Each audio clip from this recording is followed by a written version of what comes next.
Man saves baby fox from fire, and 5 years later, something happens in his darkest hour that defies all explanation. James Mitchell never believed in miracles. 25 years as a firefighter had taught him that life was a series of harsh realities where happy endings were rare and guardian angels didn't exist. But on a bitter December night in 2018, as he watched his retirement savings disappear in a devastating stock market crash, he found himself remembering the strange events that began on another winter evening 5 years earlier. The night he saved a baby fox from a forest fire and unknowingly set in motion a chain of events that would challenge everything he thought he knew about the natural world. That first night had started routinely enough. James was working an overnight shift at Station 42, tucked away in the mountainous outskirts of Cedar Grove, Montana. He was looking forward to retirement in a few years, already dreaming of fishing trips and quiet mornings on his porch. The station's ancient coffee maker had just finished brewing when the call came in. Wildfire spreading through the Morrison Woods, moving fast and threatening several properties on the outskirts. Within minutes, James and his crew were racing through the darkness, their trucks' sirens piercing the quiet mountain air. The orange glow on the horizon grew brighter as they approached, and James could feel the familiar surge of adrenaline coursing through his veins. But something felt different about this fire.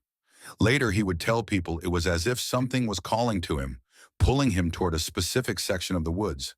The fire had already consumed several acres when they arrived. As his colleagues focused on protecting the nearest structures, James noticed movement in the underbrush about 50 yards into the tree line. Against protocol and his better judgment, he found himself drawn toward it.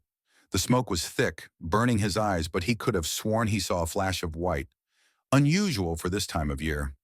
"Mitchell, what are you doing?" His captain's voice crackled over the radio. "Get back to the perimeter."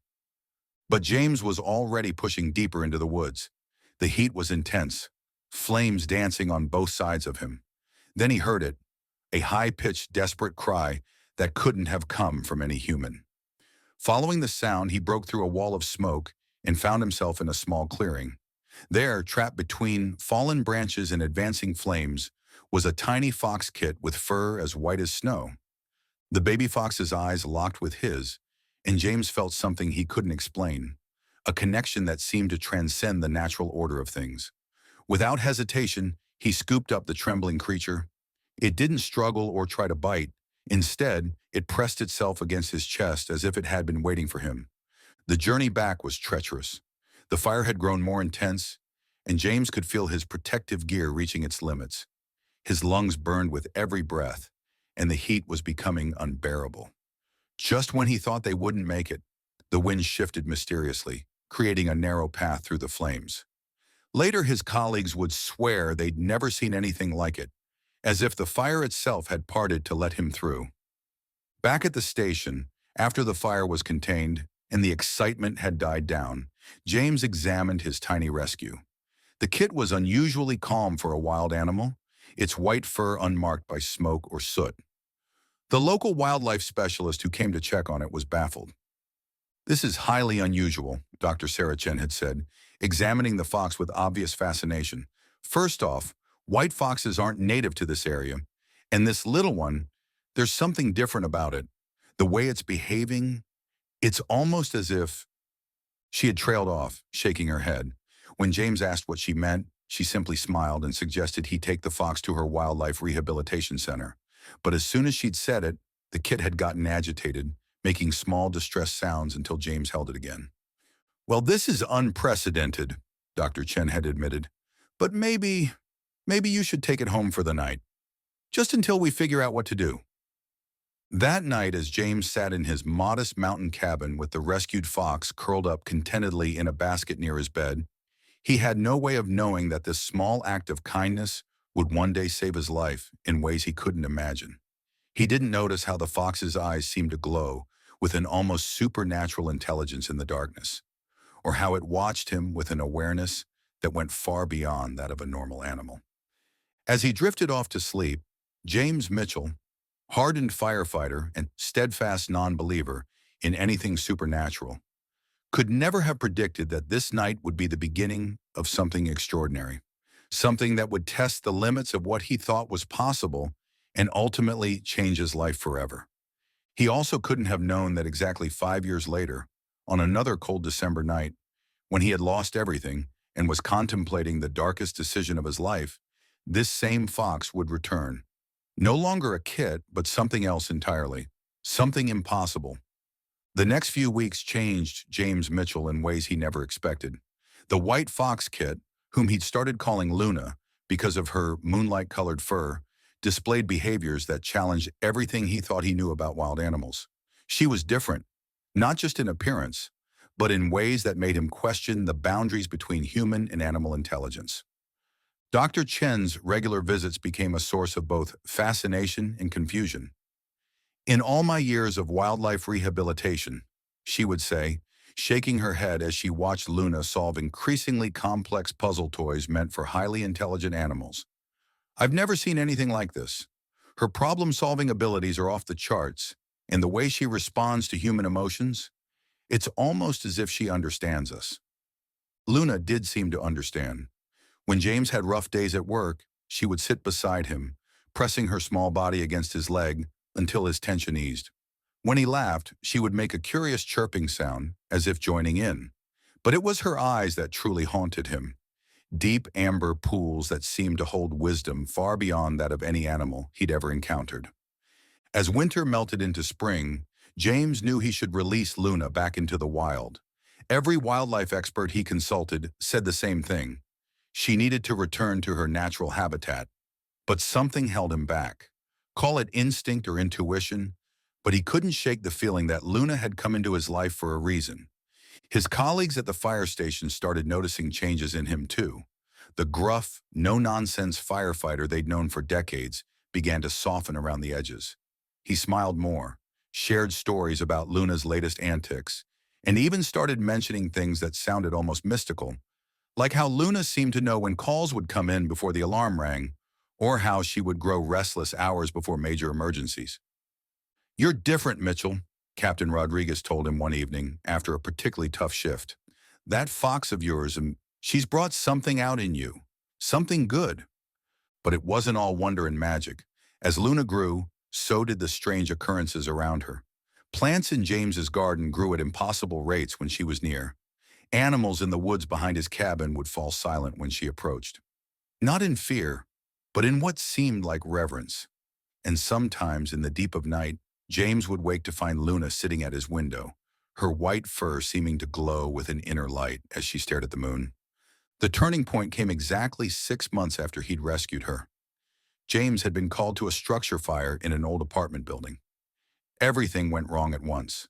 The floor collapsed beneath him, his radio died, and he found himself trapped in a burning basement with his air running out. As consciousness began to fade, he thought he heard a familiar chirping sound. Impossible, since Luna was safely at home. Then through the smoke and flames, he saw something that his rational mind refused to process. A white fox, full-grown and glowing with an otherworldly light, leading his rescue team directly to his location. By the time they got him out and he could think clearly again, the mysterious fox had vanished. When he returned home that night, Luna was waiting in her usual spot, but something had changed. The look they shared held a weight of understanding that transcended ordinary human-animal bonds. That night, as James sat on his porch with Luna curled in his lap, he finally accepted what he'd known in his heart for months. She wasn't just a fox. She was something more, something that existed in the space between the world he knew and something far more mysterious.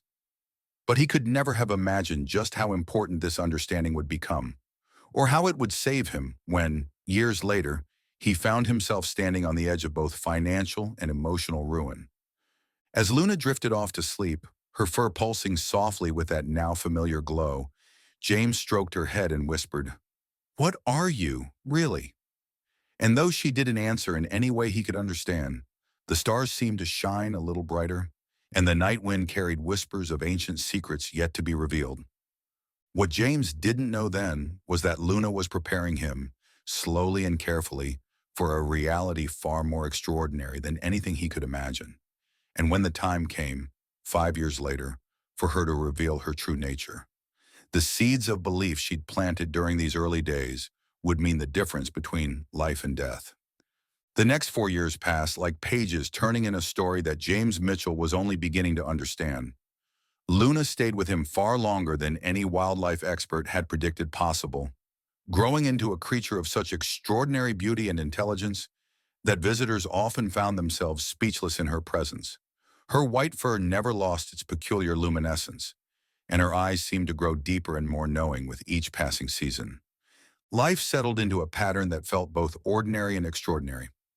James continued his work at the fire station, now with only 1 year left until retirement.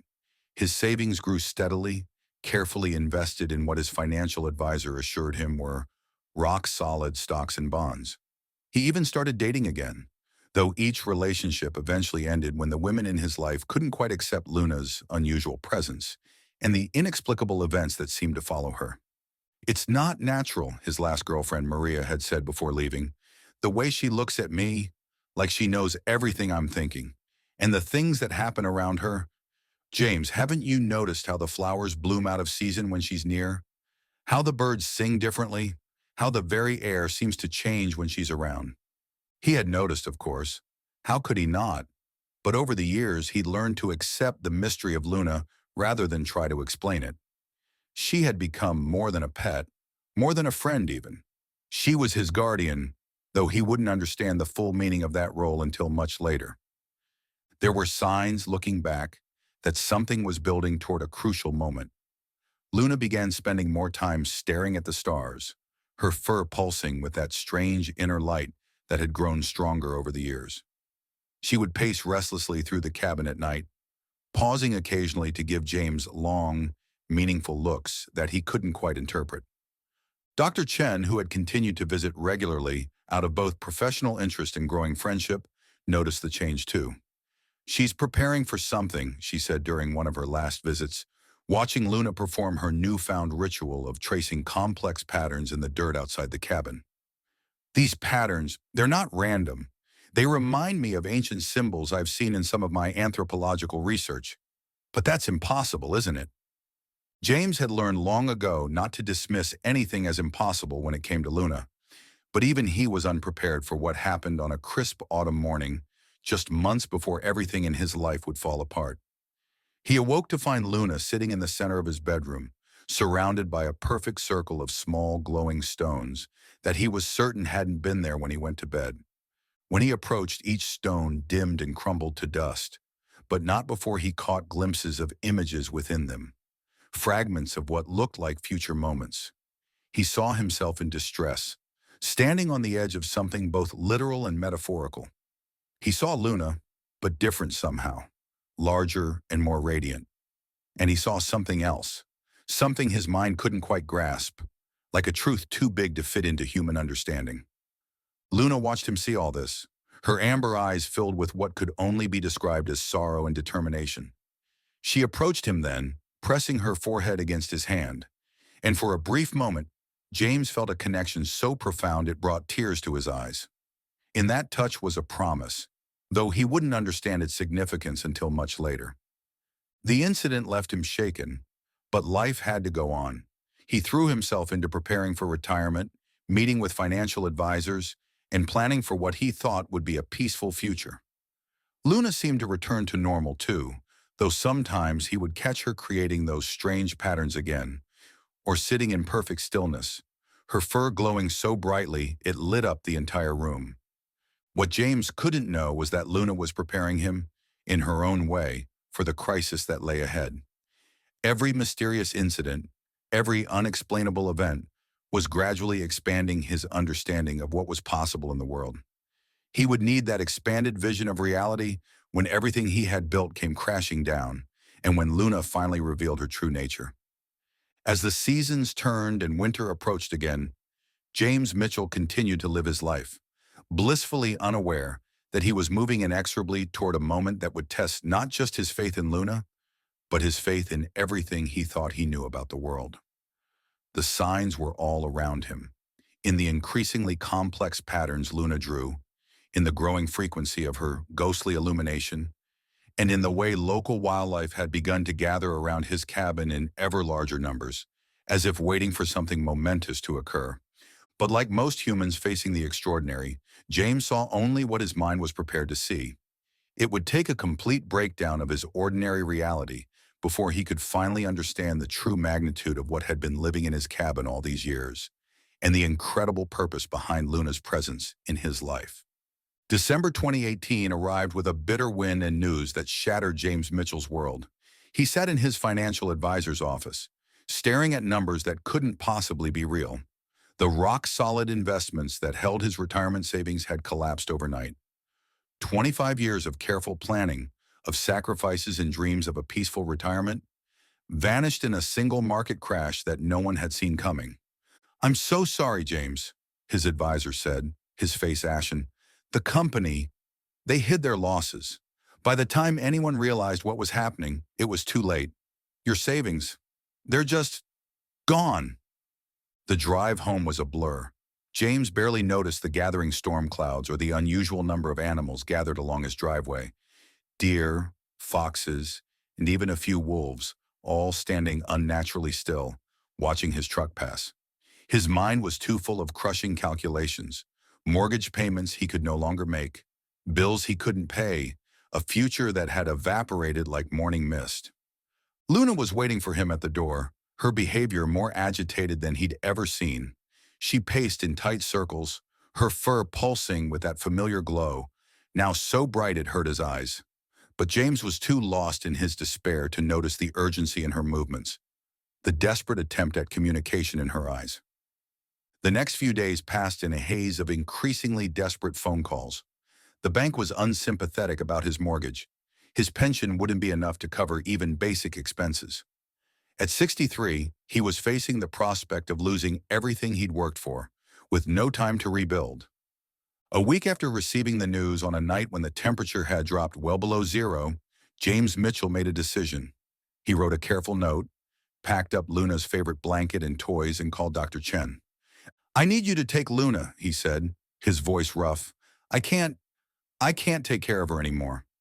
"James, wait," Dr. Chen started to say, but he had already hung up. Luna watched him prepare with those knowing eyes, growing more agitated by the minute. When he reached for his heavy winter coat, she planted herself in front of the door, refusing to move. Her fur was glowing brighter than ever, casting sharp shadows on the cabin walls. "Move, girl," James whispered. "Please, I have to do this." But Luna wouldn't budge. Instead, she began creating one of her patterns on the floor, more complex than any he'd seen before. The lines seemed to shimmer with their own light, forming shapes that made his eyes hurt if he looked at them too long. When she finished, she looked up at him with an expression that seemed almost human in its desperation. James felt something then, a tugging sensation in his mind, like someone trying to communicate without words. Images flashed through his thoughts. The night he'd rescued Luna from the fire, the mysterious white fox that had led rescuers to him in the burning building, all the inexplicable events of the past 5 years. Still, his despair was too deep. He grabbed his keys and headed for the back door instead. Behind him, he heard Luna make a sound he'd never heard before. Something between a howl and a song, filled with such profound grief that it stopped him in his tracks. When he turned, everything changed. Luna stood in the center of her glowing pattern, but she was transforming. Her form seemed to shift and grow, the light within her fur expanding until it filled the entire room. James shielded his eyes, but not before he saw her begin to change into something else entirely. Something ancient and powerful and impossible. As consciousness faded under the intensity of the light, James heard a voice in his mind. Clear, feminine, and achingly familiar. "My dear friend, it's time you understood why I chose you that night. Why I stayed. This is not your ending. This is your beginning." The last thing he saw before the light took him completely was a figure emerging from where Luna had stood. Tall, radiant, and definitely not a fox.